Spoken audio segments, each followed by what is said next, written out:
You Yes, are. ma'am. Okay. So our next speaker of the day, Mr. Nadeem Pasha ji, he has already joined us in the meeting. So Nadeem Pasha ji, welcome you, sir. I welcome you.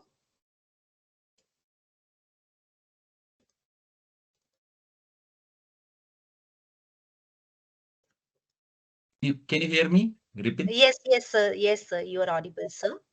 So Nadeem Pasha ji is a career-oriented management professional with 20 years of experience, more than 20 years of experience. He is a career coach, mentor, motivational speaker, and tutor across different universities. I must mention here both national and international universities. He's working with European and US clients also. Currently, he is a global TA head with Robosoft Technologies and has been engaged in various international assignments in Bahrain, UAE, Egypt, and Saudi Arabia. He has been a guest faculty at very reputed institutes like IISc Bangalore, IIM Rohtak, IIM Jammu, SIBM Hyderabad, Chandigarh University, VIT, and many more universities. Sir, we are very delighted to have you amongst us. He has received various awards like Global TA Award, Oracle, HIFI Manager, Mindtree, Employee of the Year Award in Robosoft.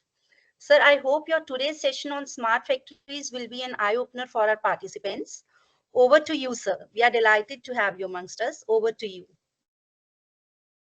Thank you, Ripinji. Thank you so much. Thank you for a wonderful opportunity for me. So it was great to connect with you all, and I'm very delighted that I'm getting an opportunity to speak in front of the faculties and the dedicated team members of your team. So I'm sure the team ATAL has lot many things to do, and this will be a session where I will try my best to bring in a value addition for the limited knowledge what I have. Thank you so much. So thank you, Ripin, for introducing me. Shall I start, or do we need to wait for a few more people? No, sir, you please may start with your presentation, with your session, Okay. sir. Okay, good. So Ripin told a bit about myself as an introduction. HIFI is nothing but hi-fi, what she has said. I just want to clarify you. So there is a meaning of hi-fi, highly influenced and fully involved. Okay, that was the meaning of hi-fi. I got a award, Hi-Fi Manager Award, when I was a part of Mindtree. So I felt it is important for you to describe what is the meaning of Hi-Fi, right? So thank you so much, Ripinji, for giving a brief introduction about myself. Yeah. So quickly, a background. I am born and brought up in Bangalore. So I have done all my education from Bangalore. I did my BE Mechanical, then my MBA from Symbiosis. So I have been a very good and a serious student in my entire career, and I love to be a student always. That's the learning path I love to adopt at every step. I carry around 22 plus years of work experience. I have worked at Oracle, Huawei, Mindtree, Inspirage Global Consulting, presently with Robosoft in the last 4 years. Right, so that's where my career span stands out. And I have been honored to be a part of M&A activity when I was in where I got a opportunity and privilege to visit Saudi Arabia, Egypt, Bahrain, UAE. I have been in all these countries to do a complete M&A role of acquisition of a company called ITS, International Turnkey Systems, to Huawei, where I did people transfer, process transfer, and policies transfer. So people, process, policies, right? So all transfer happened. So that was a great experience what I had. So now coming back on the topic which was allotted to me, as I said, I am also somebody new who is learning in this field by observing, by adopting, and by meeting people. So it is all about automation in smart factories. So before we understand the automation part of it, I would like to tell you a story where why people have or why companies have failed because of not doing automation, right? Not adopting automation, or not reacting to the change, or not imbibing the culture of transformation. Why they failed rapidly? right? So I want to tell you a story. I'm sure many of you are aware. So this is a story of Nokia. I will share you some hidden facts about Nokia. The reason is I was at Huawei when they started and when they failed. I was at Oracle when they started. When they failed, I was at Huawei, and Huawei was one of the company which grabbed the opportunity because of the failure of Nokia, and they were the most benefited, one of the most benefited because of the failure of Nokia. So let me tell you some of the hidden facts and secrets that will help you to understand the story better. Then I'll come on, I will commence on the automation part of it.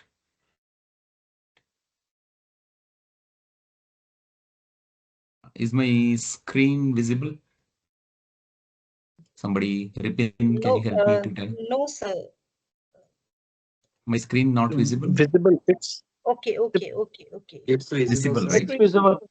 Okay, maybe it's something issue with my end. Visible, sir. Okay, okay, okay. Okay. Is it better now? Yeah. My screen is visible? Okay. Yes, sir. Okay, good.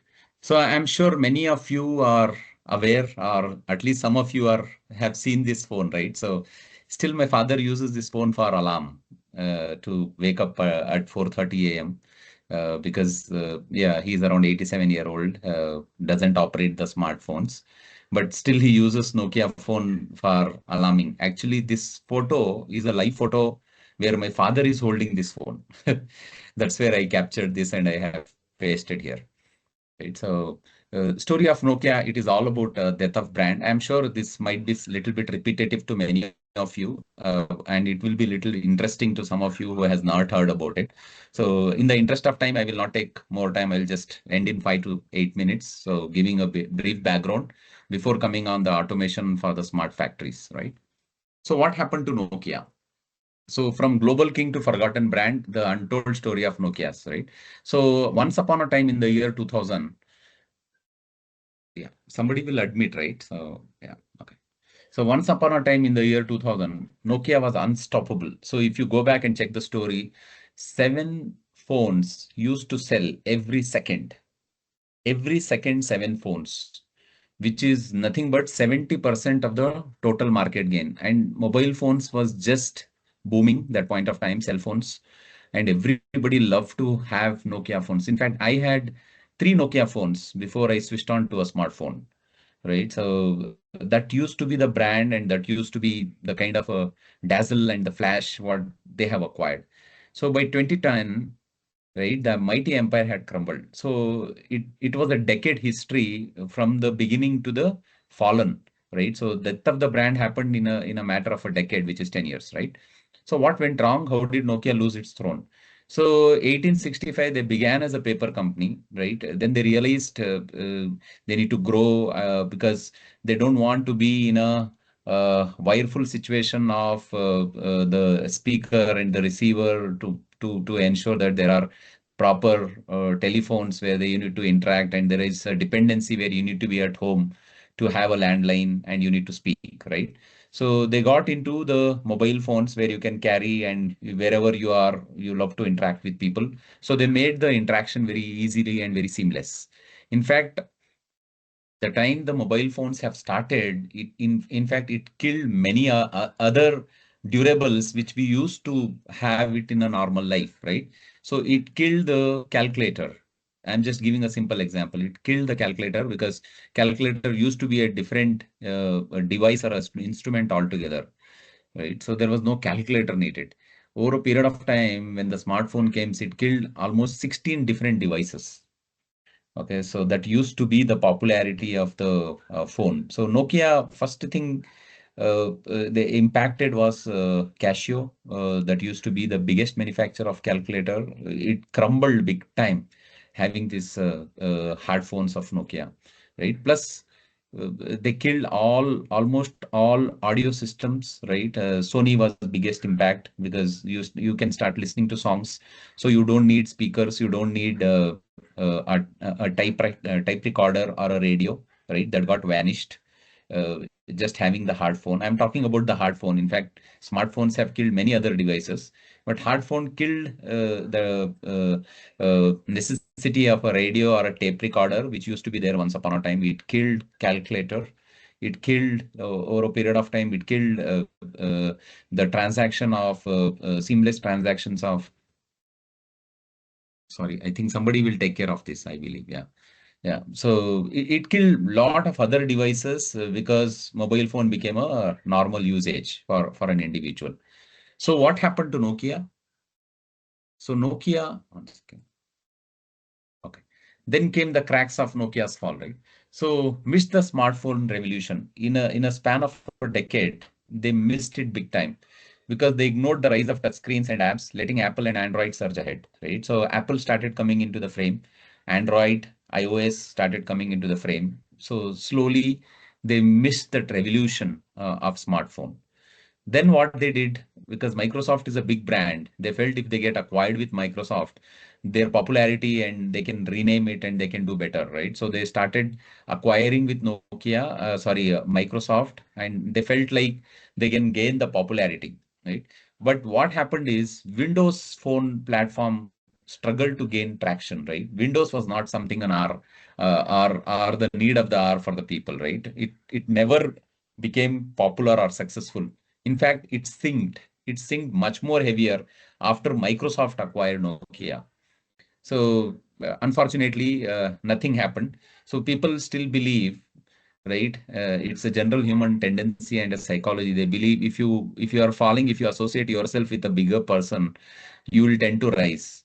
But you should not associate only with the bigger person or a bigger brand. You need to change your mindset. It's not a physical set, it's your mindset. You need to adopt quickly to learn from your failures and make sure that you learn quickly and react to the need of what is the industry is asking for, right? So they stuck in the past, they overestimated their strength, right? That also really collapsed. In fact, in a span of couple of years, 2 3 CEOs changed for Nokia. People were confused. Okay, two CEO replacement happens in just a span of 3 to 4 years. Okay, so employees are extremely confused. They don't know what to do, whether they need to fully adopt with the new leadership goals and vision, or they need to go back and develop on the old history, or they need to adapt quickly to the new smartphones methodology. A new CEO came with new vision, new thoughts, with new leadership styles. Nothing happened, nothing worked out for them, right? So they tend to use that outdated technology. They never climbed themselves to iOS and Android, redefining user experiences. Everything collapsed. Okay, so here I want to tell you the story. So when this collapse happened, which is in the year 2010, 2011, I joined I joined Huawei Technologies. So when I joined Huawei Technologies, I used to hire people for Android and iOS. I still remember we used to give a very, very different experience to the candidates. Okay, so let me tell you the kind of an experience what we used to give. So we used to call candidates. I'm just telling you a small story. We used to call candidates and we used to tell them once they enter the interview hall, right? So usually that point of time we used to give them paper and pen for them to write the code, and somebody used to evaluate and see whether the code's written is fine and give them marks accordingly, or select them or reject them. To the surprise, what we did during this situation, as soon as they enter the conference room or a huddle room or a discussion room, there was a whiteboard which is fully written with 20, 25 lines of code already. Okay, 25 to 20 to 25 lines of code is pre-written on the whiteboard once the candidate enters. Okay, and it was written in Android coding in Kotlin language. It was written, right? So we used to give the marker to the student, and there was a space left, and we used to ask them to write the output of the program, a sequential program which is written. We used to give them a marker and we used to ask them to write the output. Okay. And we used to give them enough time. Okay. There is no limitation on time. We used to tell them, okay, take your time, analyze the code which is written, and write the output.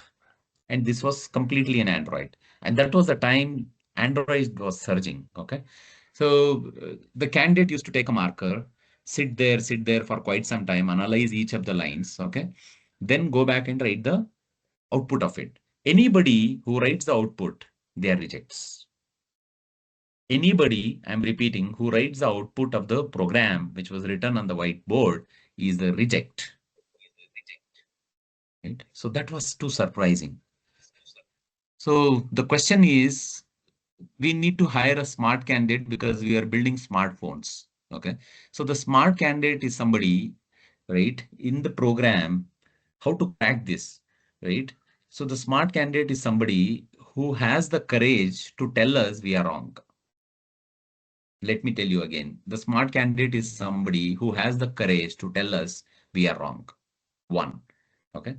That is on the soft skill part. On the hard skill part, somewhere in the line, maybe 16 or 18 or 22 out of 25 or 30 lines of the code what we have written, right? So this person should have the ability to go back and write in the 15th line, just highlight it, saying, I, because of this line of the code of the program, what you have written, I'm not able to extract the output of it. There is some error in this. Okay, so two things we were checking. Anybody who is able to underline that 15th line example, saying there is a challenge with this code, are the selects. One is you are extremely confident on your ability and your technical capability and skill that you are a competent person in Android technology. And let me tell you, it was a booming technology in 2011, 2012, right? So somebody extremely competent person only can highlight there is a flaw or there is a defect in the program or there is an error in the program. On a real-time situation, you can't run it, right? So that somebody has to highlight using that marker. That's it. There is no output for the program. And we don't want anybody to write an output. Somebody just put a line, they are selects. So as I said, two things we were evaluating. One, complete technical competency, which is the basic knowledge of a candidate who has that experience in Android programming. Now, how many times a candidate who comes for an interview tell the interviewer you are wrong? We need that courage. We need that fearless approach from the candidate. These two things was the point of discussion and the evaluation. Somebody who just put a line and tell that we are wrong, speaks confidently or selects. Okay, so that was the background of history of Android and history of Huawei, right? And Huawei was one of the biggest company who killed that competition. In fact, that is the only company I have worked. I can challenge in my 22 years of my work experience. That is the only company I have worked where I have never ever bargained the salary. So whenever I used to go to the CEO of Huawei, right? So Mr. Wilson Wang Wei, I used to tell saying candidate is earning some 12 lakhs, expecting 20 lakhs. He used to tell, okay, go ahead and give 22 lakhs. I was so surprised. All other companies, Oracle is much more bigger brand than Huawei. I used to negotiate and bargain salary to the maximum extent, right? Nothing crossing more than 20, 30%. Here, I used to offer 100%, 120%, because that was the revolution, right? That was the revolution, automation, revolution of smartphones. And we need competent candidate. And you know what? It took almost 2 months for me to understand why we are giving more than what the candidate is asking. Why Huawei is paying more than what the candidate is asking. I'm just throwing up this question to participants. I can see around 100 and including me, I think 110 participants I can see. Can anybody answer this? Why Huawei was giving more than what candidate was asking? I just want to be a little more interactive. Yes, participants. Anybody voluntarily they can answer. Hello, sir. Yes. Who is this? Surjit, is Uh, it? yeah, No, this no, is sorry. Shailesh Nagapure, Professor Shailesh. Shailesh Nagapure. Yeah, Yeah, please, Shailesh. because the Yeah. candidate is going to add on to the growth and development of the organization. Okay. Okay. Excellent. Okay. That's one point. Yeah. Good. But I am looking for one more point. Okay. That was not the only point. Yeah, that's true, but that's not the only point. Anybody else who wants to attempt why Huawei was paying more than why what the candidate is asking? Sir, that can make them accountable by their Nisha, right? self-conscious. Okay, that can make them accountable. Okay, good, good, Nisha, good attempt. You all be surprised if I tell you the real reason. Hello, sir. Yeah. Who else is talking? Sorry. So Neha. Yes, Neha. Sir, because they don't want to leave their best and skilled engineers to leave the company. Awesome, Neha. Awesome. Awesome. Okay. Excellent. Okay. I And think you are somewhere very closer to my answer. You're yes, very well sir. attempted. You are very closer to my answer. Thank you, Neha. Anybody else? Thank you. Okay. Yeah. Thank you. I think three of you attempted, which is really nice. And I'm happy that we are having a very interactive session. I'll give you the answer. The only reason why Huawei was paying more than that is because they want the candidate. It is not about leaving. They want the candidate. In fact, it's a very crooked reason, which I realized. They want, in case if the candidate leaves, the candidate should not get the job anywhere outside. Okay, it is not all about retention also, but it's all about ensuring that candidate is clueless or candidate should feel little too bad about the decision of leaving Huawei because they won't get the job outside because they get overpaid from the current market conditions. Okay, so they make the candidate, in fact, redundant to be hired by other companies. That is how they used to kill the competition. I'm sorry, I'm not blaming the country as China, but that is how Chinese people operates. Okay, yeah, with all respect to every individual, but again, that is how usually Chinese thinks. Okay, they have a thought process of killing competition by buying people and make them redundant. They love the skill, they really like the technology. Also, they respect the talent, but they want to kill the competition. They want to make the candidate redundant. So at that time, when I was hiring for Android resources, a company like Samsung was also emerging. Okay, Samsung still one of the biggest player, right? They are one of the pioneers in the Android mobile phones or smartphones. Samsung was hiring. There is another company called Ericsson was hiring. Ericsson, Samsung, Alcatel-Lucent. That company was also big time. They were hiring. Aricent Technologies. They were hiring. Aricent, Alcatel-Lucent, Ericsson, then Motorola. Okay, Motorola was hiring. Then Samsung was hiring. Huawei was hiring. Okay, so these are all some of the top brands they were hiring that time. None of the candidates who got offered from Huawei will be hired by any of these companies because their salary was too much to handle. They can't cross the parity because every company has a parity, right? They have a salary grid. They can't cross it across the level. For this experience, you need to hire them within this level, right? That's how they used to play with the people.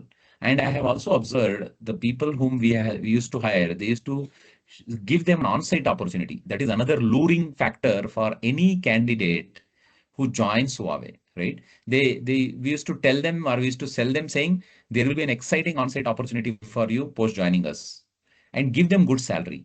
What else a individual with 5 years or 8 years experience wants? Awesome on-site opportunity and a very good salary. So we used to send them to different places. In fact, we used to send them to very exotic countries in South Africa and Africa and Somalia and yeah, whatnot. I heard a country name called Burkina Faso for the first time. There is a country in Africa called Burkina Faso. They used to send them to Burkina Faso. They used to send them to Somalia. They used to send them to South Africa, Zimbabwe, Zambia, Nigeria, right? These are all the very exotic countries where the presence are where the existence, the survival for the fittest was the challenge, the existence of human life was the challenge. They used to send these candidates to these countries to build the towers of Huawei by paying them or luring them with heavy salary and giving them on-site opportunities. They used to send them to these countries where they literally used to struggle for food or for the survival, right? So Yeah, that was a strategy of Huawei, which worked fine for initial few years, but that's how they used to kill the competitions, right? So going back again, I just told you the story how we used to interview candidate and how we used to offer candidates and what kind of offers we used to make and how we used to kill the competition. Again, it's a part of killing competition by overpaying the candidate or by sending them to the on-site opportunity. In fact, as soon as they used to join, we used to take their passport, get the visa stamped and send them to Zambia, send them to Nigeria, send them to Burkina Faso, right? It was a very, very different period. In fact, I have gone through some situations where the candidate used to call and cry literally because in some of the countries there used to be a national emergency called because of apartheid policy, black attacking whites, white attacking blacks. Overnight, black comes and kills the whites, and they used to loot all the food and the groceries, whatever has been there. And at the same time, whites used to attack the black in the daytime, right? So a lot of these challenges, right? So I have seen those things personally happening, but that is how Huawei used to kill the competition, right? This was a life story what I am telling you. And some of the candidates used to cry and they wants to come back, and we called them. Some of them we called, some of them stayed there and built the towers and ensure that the 3G started, 4G started, right? So that's the journey, right? So this is just an example. Let me go back to my slide.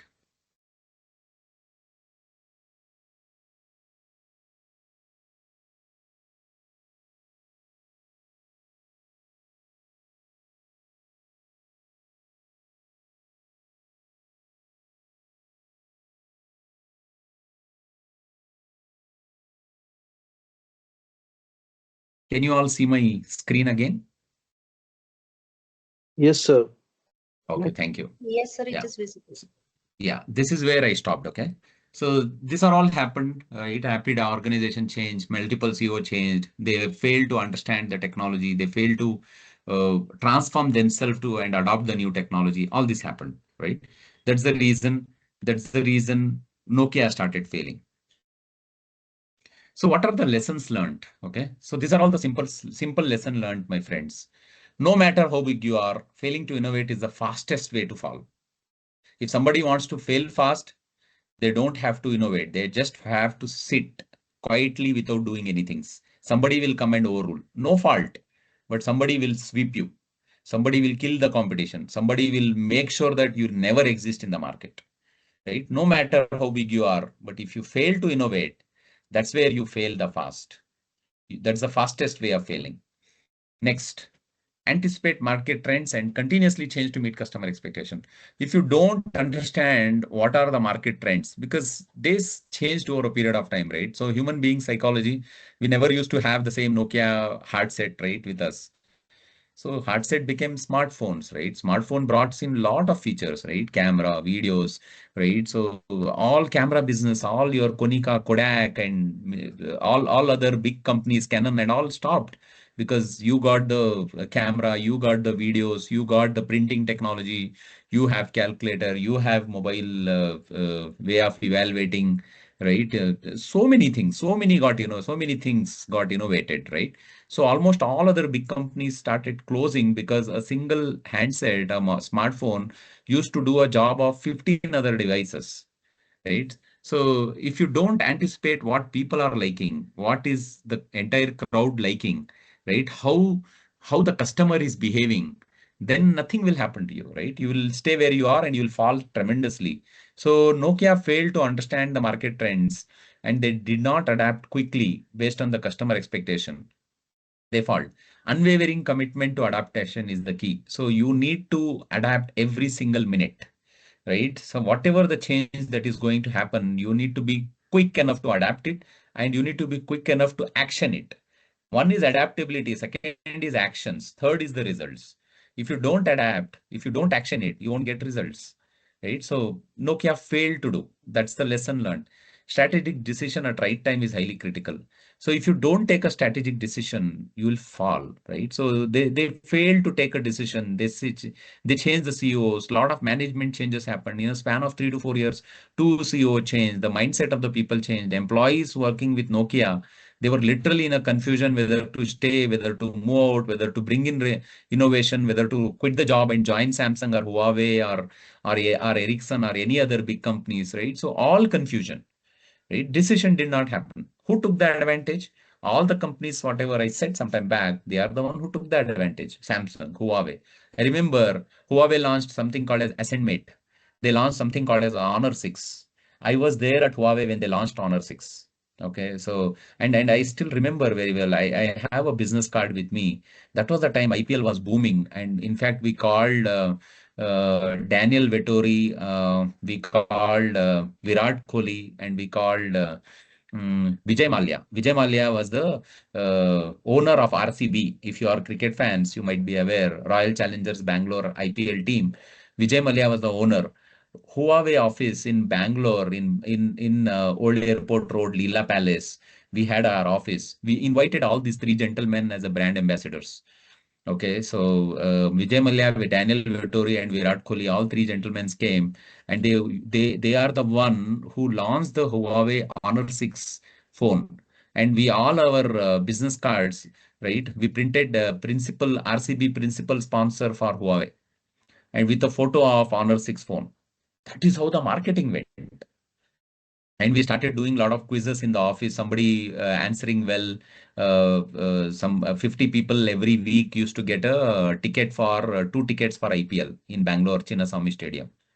Okay, so we added a lot of quiz, and we branded in social media like Facebook that time. Facebook was pretty famous. Facebook that time, they need to have maximum likes against the quote what they are writing about Huawei and IPL RCB team. Loads of branding happened. Loads and loads of branding happened. In fact, unfortunately, Nokia didn't do any of those things.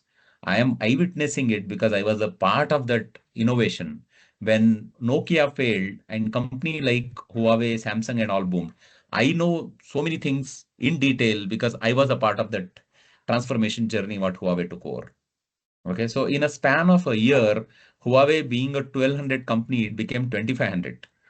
I'm seriously telling you, just in 1 year, Huawei doubled the size of the organization by doing all this sort of an attraction and IPL branding and launching AscendMate and Honor 6 phones and so on and so forth, right?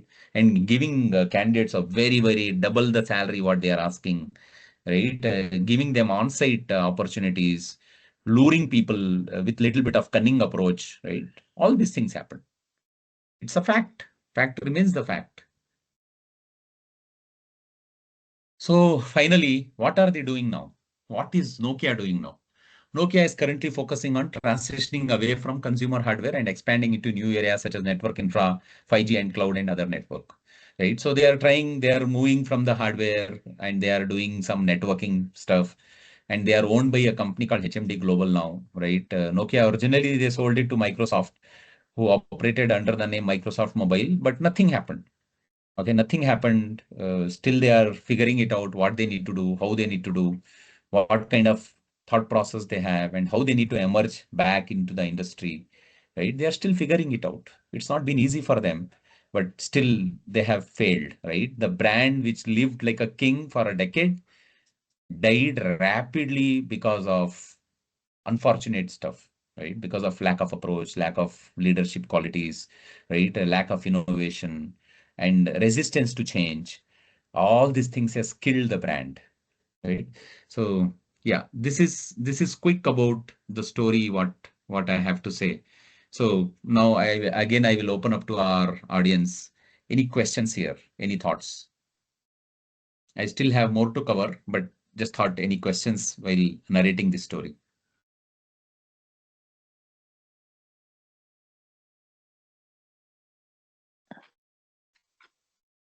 Anybody has any questions, any thoughts, anything running in your mind, which you want to add? Participants, any kind of questions if you have, you please may ask, sir. Yes, good evening, sir. Am I Hey, audible? you are Professor Hardeep Singh, right? Yes, good evening, sir. Yes, yes, good Sir, evening, my Mr. question Hardeep. is that the CEO at that time in Nokia, he didn't suggest that you should go for Android phone and leave this window phones and everything, all that. Mhm. He suggested, is it? That's what you're saying? Yes. Okay. Didn't anybody suggest in the company that the market is going toward Android and you should also go over towards the Android phones? Yeah. So what I heard is that point of time, some of the research people who are building the phones, right? They really suggested them saying let's adopt the technology of smartphones and all that. In fact, Nokia was so stubborn and they have so much of resistance to change.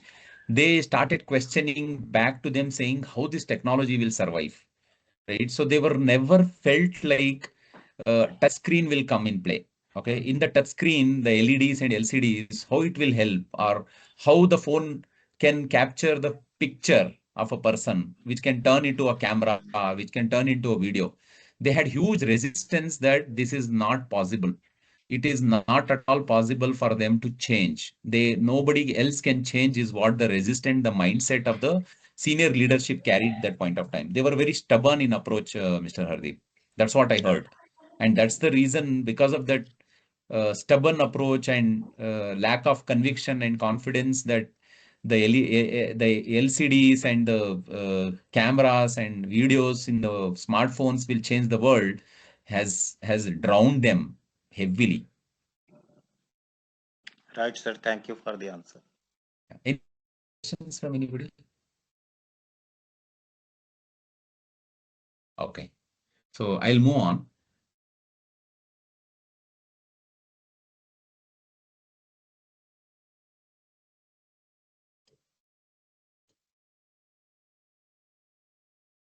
I'm sharing my screen.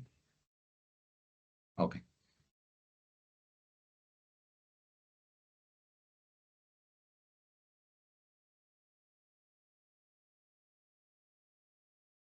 You all can see my screen? Yes, sir. Yes, sir. Screen is visible. Okay. So I'm going to talk about the industrial IoT now. Okay. So the industrial IoT, Internet of Things. Okay. We call it as IIoT. Okay. IIoT is nothing but industrial Internet of Things. So this is what the current trend in the technology where we are booming, which we are moving at a very, very rapid pace now, right? So imagine a factory where every machine, every sensor, every product is interconnected. Okay. How these sensors are going to operate, how they are going to measure the temperature, how they are measuring the vibration, and how they are ensuring that optimal operating conditions are met, right? So here also I have a story to tell. Let me before telling that, let me complete this, right? Machines can alert technicians before they fail down, right? That is how the industrial Internet of Things can work. Okay, supply chain system can work in a very, very rapid phase. Okay, so the global industrial IoT market is expected to reach 1.1 trillion by 2028 in a span of another 4 years.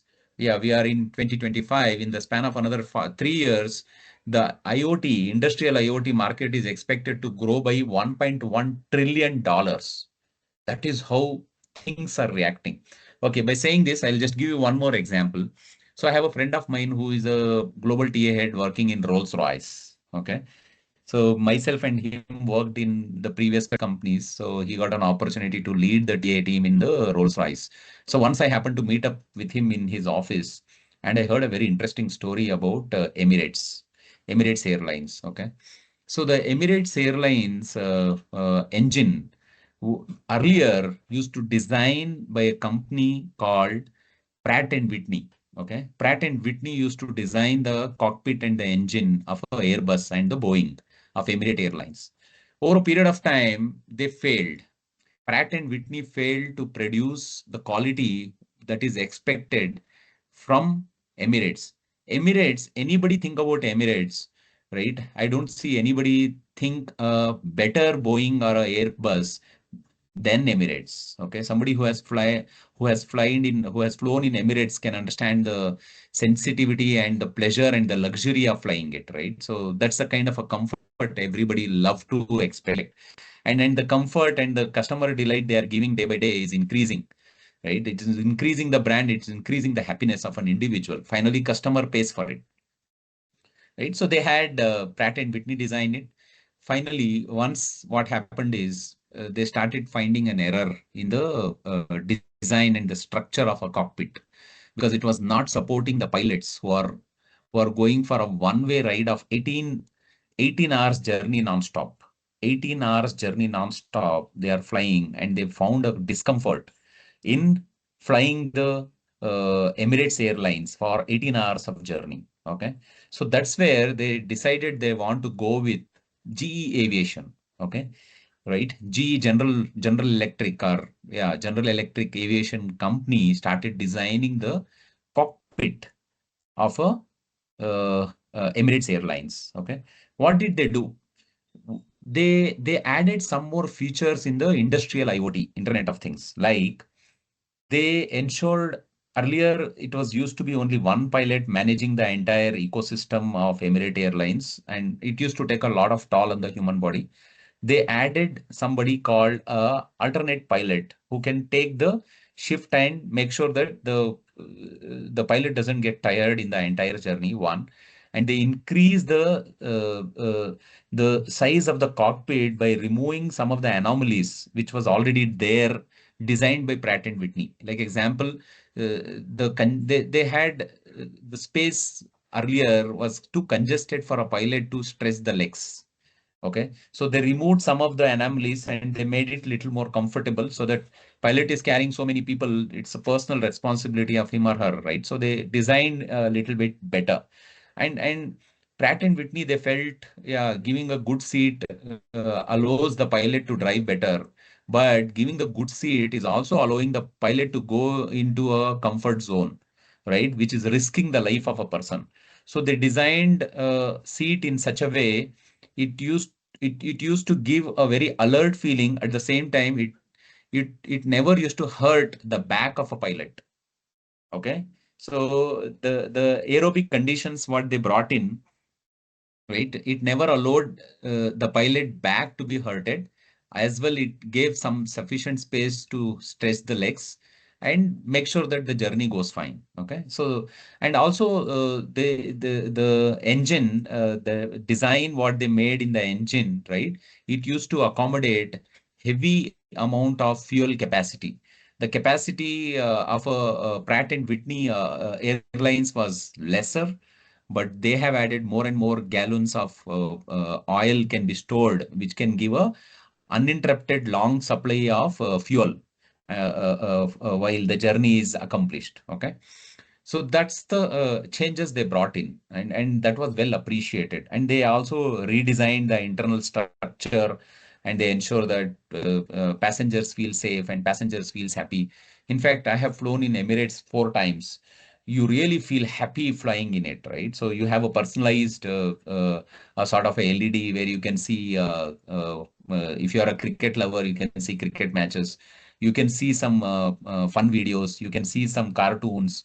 You can see some old songs, right? So all that comes to you. They'll give you a earphone so that you can watch all that. You have a very personalized space. They did lot of innovation using all industrial IoTs, right? Then came a time Rolls-Royce came in place. Okay, that's where I heard this story from my friend. Rolls-Royce, we all think they manufacture cars, right? That's the name they have taken in the industry globally, that they are extremely good in manufacturing cars, with no doubt about that. They do that, right? They still do that. But the major role what they play is they also design the cockpit. They also design the engines of Emirates Airlines, whether it is Boeing or Airbus. They do design that. A382 and Boeing 777, 777, they do design the cockpits. They do design the engines of these flights. That's what they brought in the specialization. Okay, so the interesting thing which I heard, which I felt very happy hearing, that is, if you get into the cockpit of Emirates Airlines, okay, it's just an example. If you get into the cockpit of an Emirates Airlines, and if you are wearing a watch, okay, not a, electronic watch, a kind of a watch which runs on the what do you call the TikTok watch, right? Which has hands, right? So which has second hand and hour hand and minutes hand, right? So if you wear a watch and you get into a cockpit of Emirates Airlines, and if you close the cockpit, you can hear the TikTok of the watch which you are wearing. Okay, that is the smartness and that is the soundproof they have brought into the system. So innovative. Now imagine how can you hear the TikTok of a watch, right? Unless you don't take the watch closer to your eardrums, you will not be. But from the far off distance, you can still hear the tick-tock of the watch in the cockpit of Emirates Airlines. That's the soundproof mechanism they built. Okay. And that's how they made airtight. They added safety features. They added some cyber security features. They added security features into it. They made system extremely innovative. Okay. They added a lot of new features and new additions, and that made things much more easier for a person to grow. And Rolls-Royce became one of the prominent person or one of the prominent vendor for Emirates. And they are they are designing with heavy metal, composite metal. They are using composite metal that brought in the reflection of the sound. Okay, so my friend was telling they used a combination of 3, 4 different metals to design the cockpit. Okay, one gives a very seamless feeling, another reflects the sound, and one is very robust, very ductile in nature.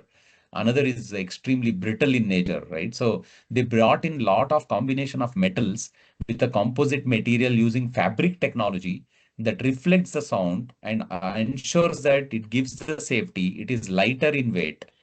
Amazing, awesome. I didn't have any words to tell him, but that's what the fact is. Right? So airtight, make it much more secure, right? Make it much more easier, navigate it well. So that's how the industrial IoT things are changing, friends, right? That is the kind of a revolution we are seeing right now. And this is not a far off news. This news is just a year and a half back. Sometime in the year 2023, mid of 2023, these things happened. Okay, Rolls-Royce added more features. They are designing it from quite some time, but they are adding more features. They are making it much more lucrative. But doing this, every passenger has an affinity to sit in the Emirates, right? So they don't mind paying more, but what they need is a luxury. What they need is a comfort. What they need is the wow experience. Okay, that wow experience matters a lot, and that's how industrial revolution is changing. That's how industrial IoT is bringing more and more value to the system. That's why it is very clearly quoted in 2028. 1.1 trillion dollar economy it is going to reach, and thanks to the revolution and thanks to the changes and the transformation which is happening in the IoT space, right? So this is one classical story which I had in mind, which I felt like I should share with you all. Next comes AI and machine learning, the brain of smart manufacturing. Okay. So artificial intelligence and machine learning, they are the cognitive powerhouses. Any smart factories, they are the cognitive powerhouses. They bring in loads and loads of changes. Whatever it is invisible to human eye, they have that capability to inspect it, right? Machine learning algorithms are playing a very, very bigger role. Anything you want to predict, helping factories adjust production accordingly, they are bringing a huge amount of analysis, huge amount of data, huge amount of changes, right? And they are the biggest in changing the revolution, right? So I have been hearing from my friends, and I have been observing, right? So the way the technology is booming, right? The way things are changing, it is so rapid, it is so fast, it is so innovative. Whatever you can't see it from the naked eyes, the industrial revolution of artificial intelligence in the smart factories, we can able to see. So a BMW din golfing plant, okay. So this is one of the most innovation center where the cameras and sensors scrutinize even every millimeter of a car surface. So when they are making a din golfing plant of BMW, okay, which BMW, which everybody knows how good it is or how seamless it is, they have they have implanted the sensors as well as the cameras, okay, that can even scrutinize every millimeter of a car surface, detecting the imperfections, which is invisible to the human eye. So the AI systems can spot a defect as small as zero point 0.2 millimeter. Okay, I'm talking about 0.2 millimeter of defects in a BMW car can be easily identified using these cameras and sensors. And that's how things have changed, right? That's the kind of a precision it's getting added in the smart factory revolution. with the help of automation, thanks to the automation which is happening. Okay. So the other classical example is the automated guided vehicles. Okay. So the automated guided vehicles is also bringing loads and loads of harmony, loads and loads of changing features. I was talking to our CEO some time back, who is in US. So he told me there are new connected cars which is operating in US. Okay. So it has huge sensors. You just need to book the cars using your mobile phone. It comes to your desk. Okay. It comes to your destination. And you know what? The beauty of it, there is no driver in it. Have you imagined a car without a driver? And it's a fact. So you will get a car near your place without a driver. Okay. Everything you need to operate using your mobile phone. What you need to do is you need to download the app of that vehicle, which is a driverless car. With the app, with the time precision, the door will open. You just need to sit in the place of a passenger. Car drives automatically from X place to the Y place. Car detects a hump in a span of a second. Okay, there is a road hump and slow down. Right? There is a deviation with the help of Google Maps. It takes right turn, it takes left turn. Right? It is able to navigate very clearly, adjusting the path and going through the narrowest of the distance. Or I mean to say, taking the path which is going to save the time, and it will land you up exactly to the destination in the defined time. No driver, nothing, only an app. With the help of an app, you can get down from the car. With the help of an app, you can get into the car. There is no driver in it. With the help of an app, you will end up in paying. You will book the car, you will pay, you will get in, you'll get out. No driver, nobody you will talk. Okay, 3 or 4 people sit in, you will interact. Car will go automatically to the place you want. It will just land you to the right place. But the bad part is you can't do changes. Okay. As a part of an automation, let's assume from here to some place you want to go, in between you want to stop, it won't stop because it may take some more time for us to get into the automation.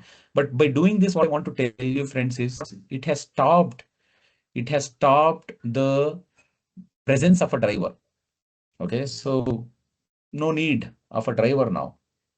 So driver has been eliminated. So car can do the work as defined by us. Right? So there is no need for a driver. It can take up to this automated guided vehicles can take up to the place where you want. And in fact, Audi has launched something called as Audi's Ingolstadt factory in US. This Audi's Ingolstadt factory can navigate deeply into the floor. It can assemble parts. It can assemble 30 parts in 1 minute. Audi's Ingolstadt factory can assemble 30 parts of a car in 1 minute. That is the capacity and that's the intelligence. Precisely it can do. And some of the AGVs, which we call it as automatic guided vehicles, can carry loads up to 30 tons. It can carry the loads up to 30 tons. Some of the AGVs are designed in such a way they have that capability to carry the load up to 30 tons. And it's a fact. Right? So on one hand, we have driverless cars. On one hand, we have AGVs, the tireless transporters, right, which can assemble parts with the help of, with the help of something called as cobots. Cobots are nothing but collaborative robots. Okay, so they collaborate with human beings and they will design things which is the need of the hour for us, and they will make sure that they deliver it. So these robots work hand in hand with human operators, combining human technology, human genuinity with robotic precision. It uses human brain, but it uses the precision of robots, and it delivers the result which is the need for us. That is the good part of using a cobot. Right? In the delicate world of aerospace manufacturing, these cobots are irreplaceable. You can't replace these cobots. Okay, so in a huge Boeing 777X production line, these cobots work side by side with human beings, and they handle a lot of repetitive tasks. Okay, while leaving the complex decisions to the human body.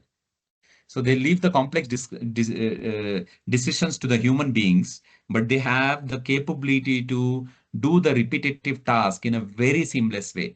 That's why they call it as collaborative robots, and we call them as cobots. Okay. And this is the perfect amalgamation of man and the machine. Man and the machine in a perfect harmony. This cobots works seamlessly to give the best experience to the human beings. Okay. And they're saving a lot of manpower. Extreme manpower is getting saved. And that's how these cobots are playing a huge role in our life. Right. So let me share my screen again.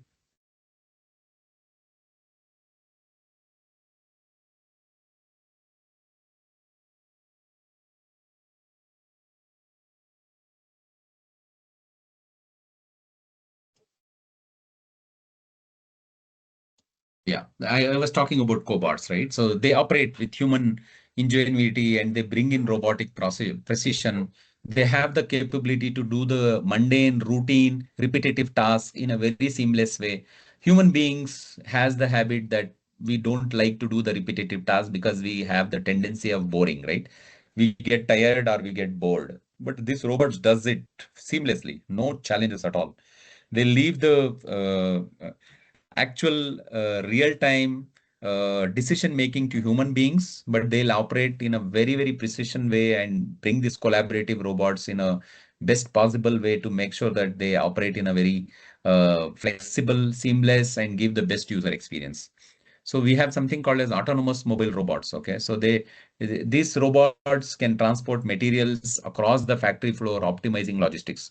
So it can move in different directions. It can go in a very seamless way. It carries small materials. It goes and place it in the right place where a human being takes maybe minutes together to travel. These robots, autonomous mobile robots travels pretty fast, right? And they automate things and they make the logistics part extremely seamless.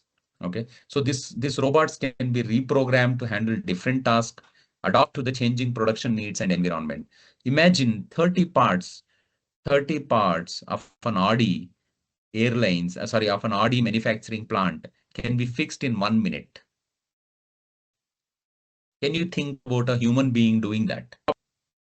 Right? It's next to nil. It's next to impossible. That is the technology we are in right now. That is how things are changing.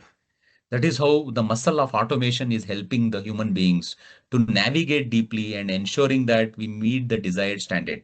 And as a human being, as we are moving on, right, our needs are increasing, right? These needs, you call it as human being greedy or human beings need comfort, whatever it is, right? But the needs and demands are increasing day by day. As the needs and demands are increasing, life of a human being is getting shortened, right? And in this shortened life, we want to simplify it. And the simplification is happening through automation.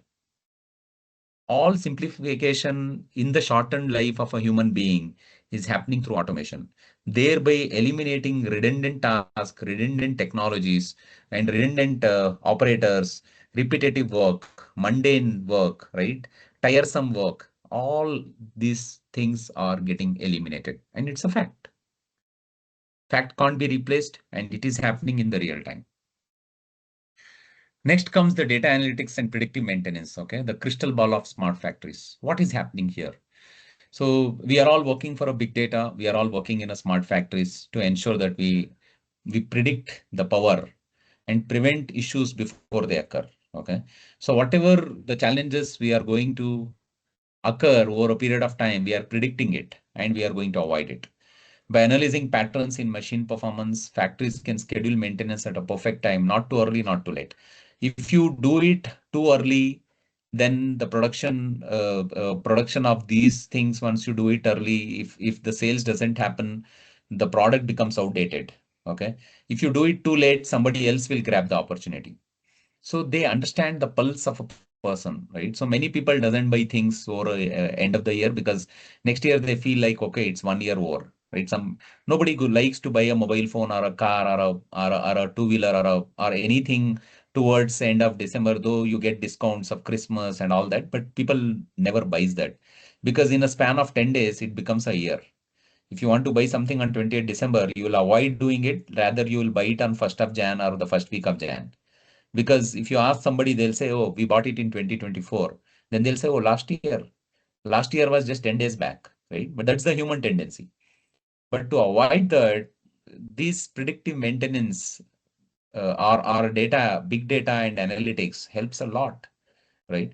I was hiring for a technology called Rudder Stack. I have never heard about it. They use CDP as a language, okay, which is customer data programs. It is customized data programs, which manages and analyzes the human behavior before it gives the results. Right? A candidate with 5 to 8 years of experience is asking 1 crore as a salary.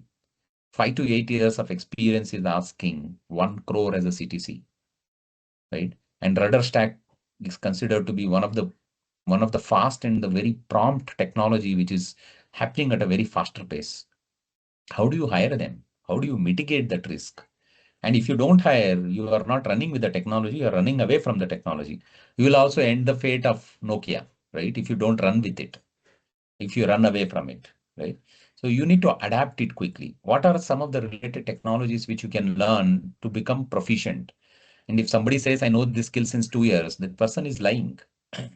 This is a revolution which is happening in big data on a daily basis. The technology what you have yesterday, it's not the technology you are going to work today. It is not at all the technology which is going to rule tomorrow. I am giving you a very practical example. In the year 2024, 80% of the skill I have hired, which I have never hired in the last 21 years of my experience. I have 22 years of work experience. In the year 2024, 80% of the technologies I have hired was never hired in the last 21 years of my tenure.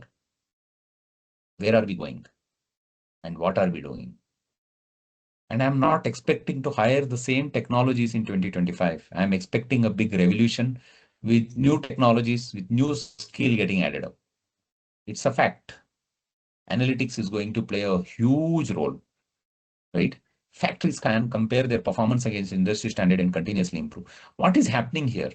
See, the data is an amalgamation of multiple things, right? Which we are forgetting many times. So I was talking to one of the senior data head, a group manager and a director. He was giving a beautiful example to me, right? So what you need is how you are predicting it in the future, right? So first part is the raw data. Okay, raw data is nothing but it's a combination of multiple things with multiple values spreaded across different places. Okay, so he was giving me an example. Data is nothing but, if you take an example, data is nothing but it's a combination of fruits and vegetables, okay, legumes, seeds, and whatnot, right? It is spreaded across, right? You have all varieties of fruits, you have all varieties of vegetables with lot of legumes and seeds and yeah, nuts and so on and so forth, right?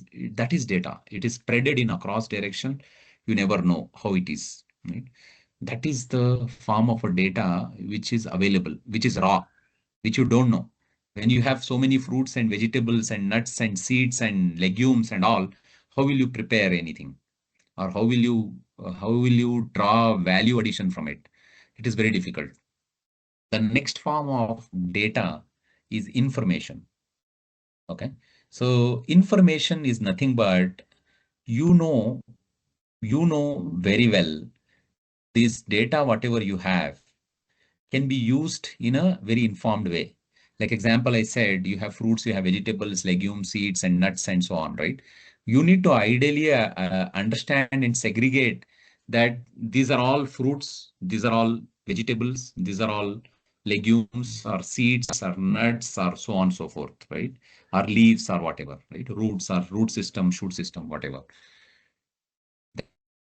The information you have saying, in this case, you have the variety of data available in the form of fruits and seeds and vegetables. That is an information. Knowing where it is an information. Data is available everywhere. Knowing where it is the information. That is the first level of intelligence you carry. Then comes the knowledge. the analysis what you do. What is the knowledge?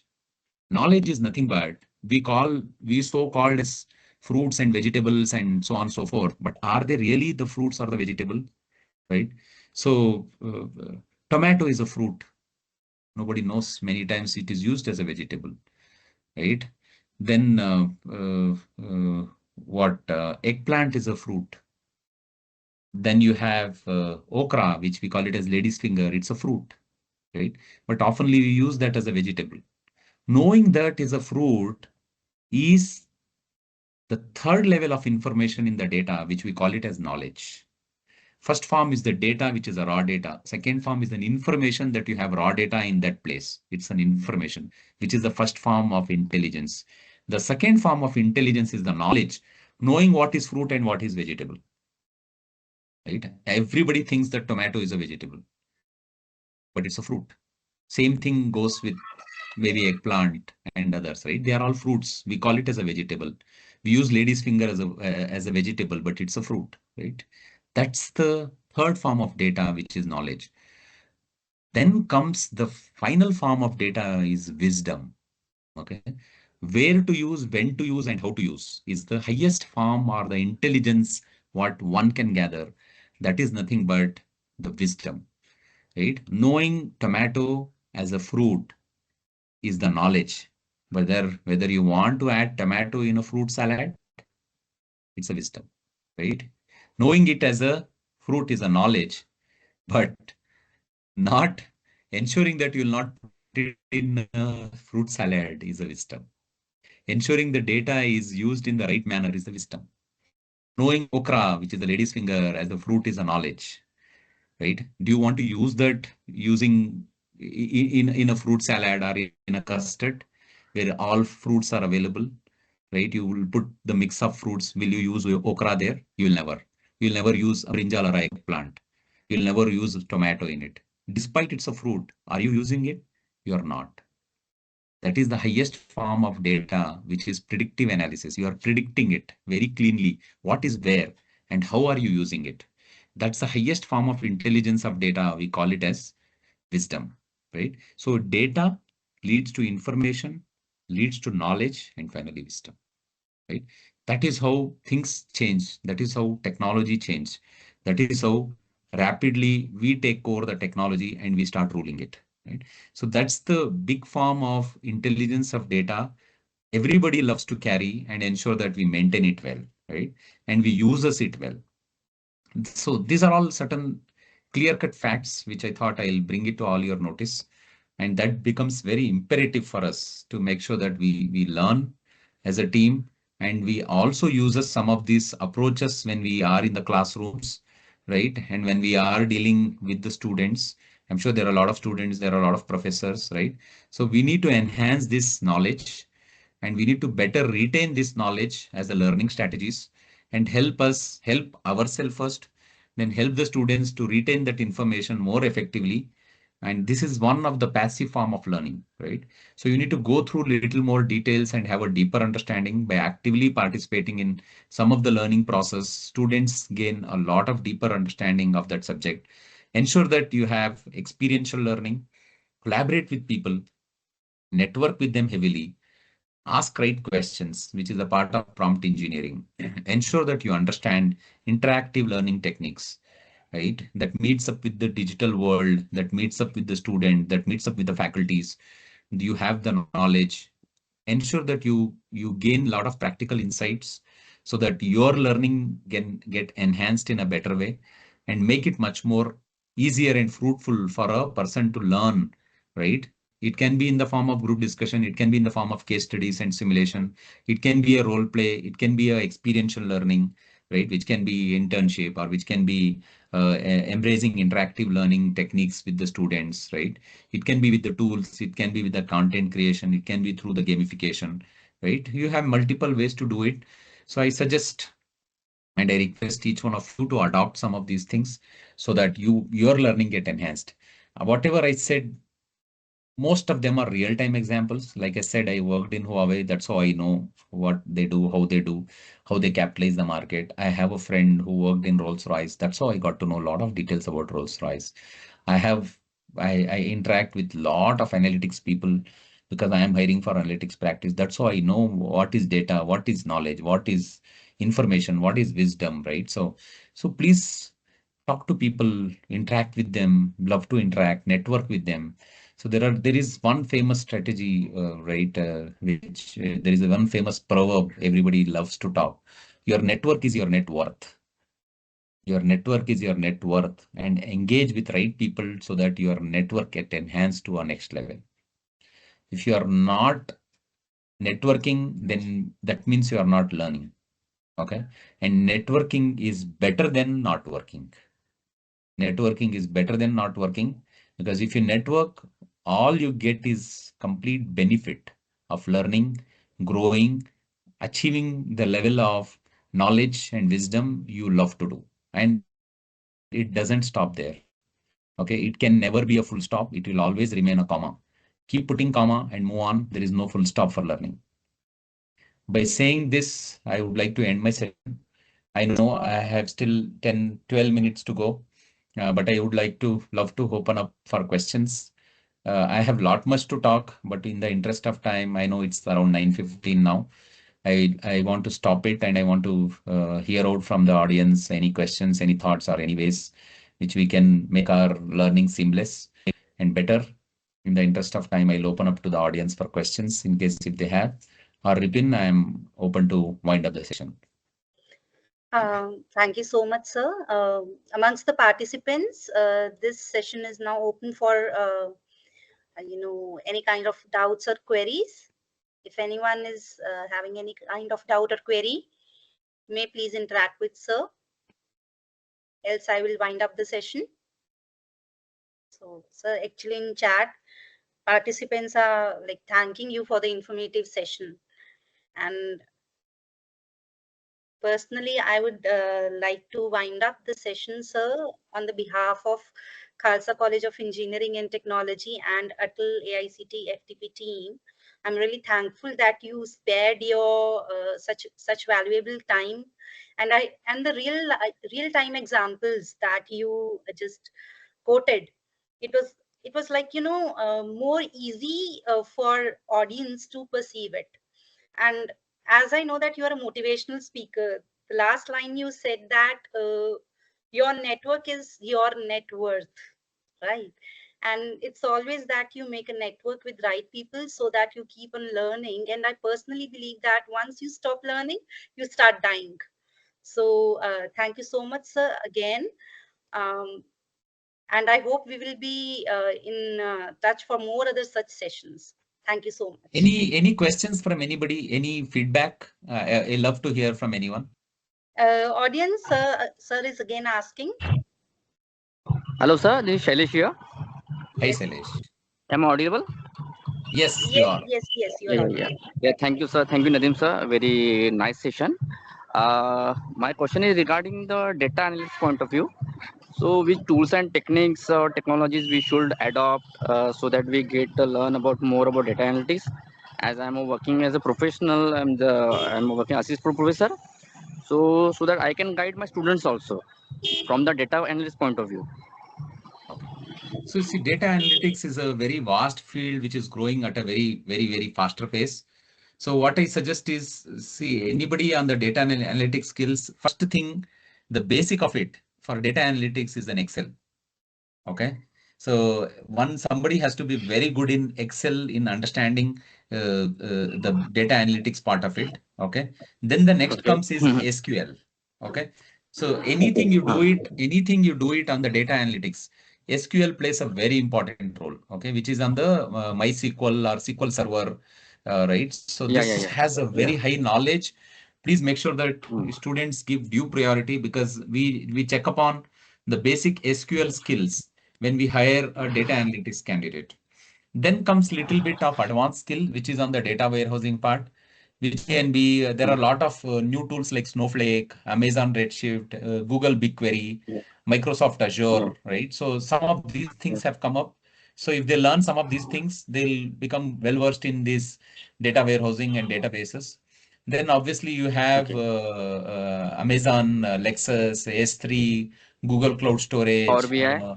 Power BI tools, right? Apache tools, Yeah. SSIS tools, Informatica, right? Python Mm. as a language, data Yeah. processing language, Python as a language, right? You have Hadoop as a language on the big data, and some of the Yeah. visualization tools like Tableau. You said already Power BI, Tableau, Power Yeah. BI, Power BI Google Data Tableau. Studio, Quick Mm. View, right? Click View, some of these libraries for machine learning on Python will really help the Mm. students to grow bigger.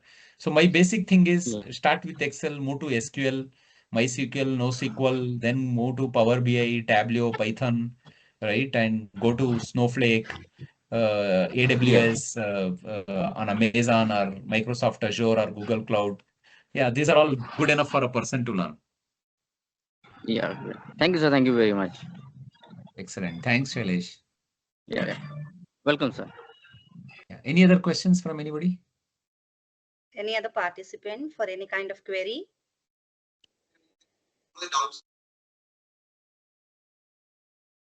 Anyone? Somebody said something. Yeah. Somebody tried to. Anyone?